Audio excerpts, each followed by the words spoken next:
So I wanted to say thank you to Megan Rice for inspiring me to buy my own copy of the Quran. I got this version, which is really cool because it has like the English translation as well as like the original one, and then it also has footnotes that like explain some things. But one thing that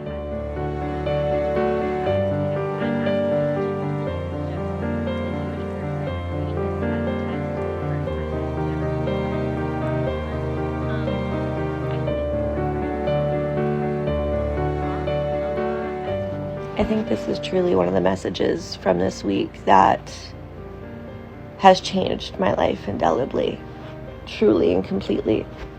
I will never, ever, ever allow anyone at all to tell me about the Muslim people or Islam, because y'all's belief is beautiful. It's transcendent. You know, like, if this is the campaign to get nations to be Islamic, it's doing it. How y'all hold faith is with such an indomitable hope.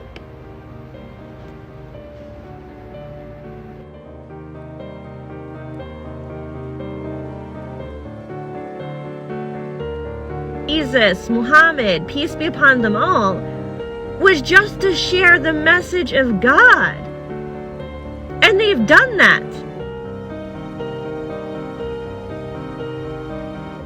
I was going through and I was about to post that video, and I still will, but one thing I wish that Christians understood is, like, the broad majority of the Quran is literally just reiterating the stories of the Bible. That's it. That's all it is. Like, I mean, it repeats the story of Noah multiple times. It repeats the story of Moses multiple times. It repeats the story of Job multiple times. Like, it's just the Bible, but like, it makes things more clear. And I think that that's why it is so easy for people who have read the Bible, who have truly accepted God, like the real God, into their heart at some point, to read the Quran and go, oh, it isn't this like fake thing. And in fact, it actually helps the Bible make more sense in a great myriad of ways. You know, like, the Bible is just a bunch of parables, which is fine. Some people learn through parabolic teachings, but the Quran is like, here's all the parables, but also here's a bunch of just straight up rules, because I know a lot of people struggle with rules, like struggle with gleaning information out of text. I mean, like, the Quran is called repeatedly in the text the reminder.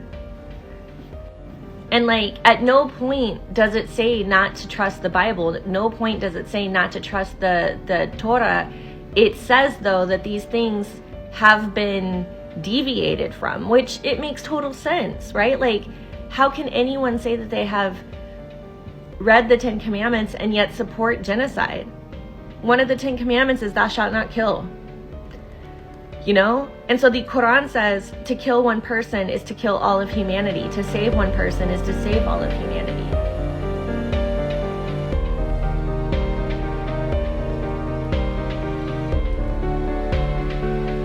Oh my gosh. Yet one more belief has been structurally proven correct in the Quran. When I was a kid, I learned of the Big Bang Theory. But I learned of the Big Bang Theory outside of the school that I went to. I went to a Christian school. And so when I heard of the Big Bang Theory, my childlike brain was like, oh, that makes total sense. That if God so willed it to create the universe, then of course it would be like one big bang happened and everything was created. That makes total and utter sense to me, right?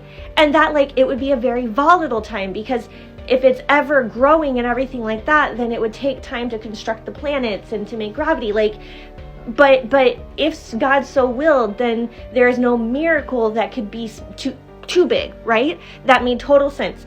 And I remember going up to my youth pastor Not the youth pastor that taught me Judaism, but the youth pastor before him.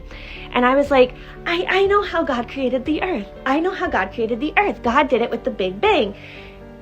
And I remember being told very clearly that you can't confirm God with science and that you have to rely purely on faith. That when God created the earth, he created the earth. And that when God created the planets, he created the planets. And that we should just trust that the way that God created it is outside of our realm of understanding. And yet,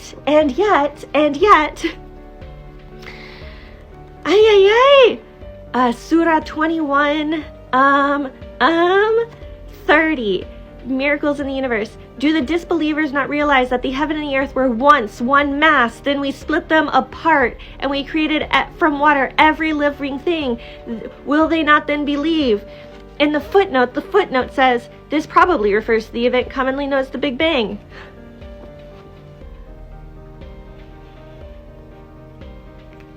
I feel like I have been a Muslim my entire life.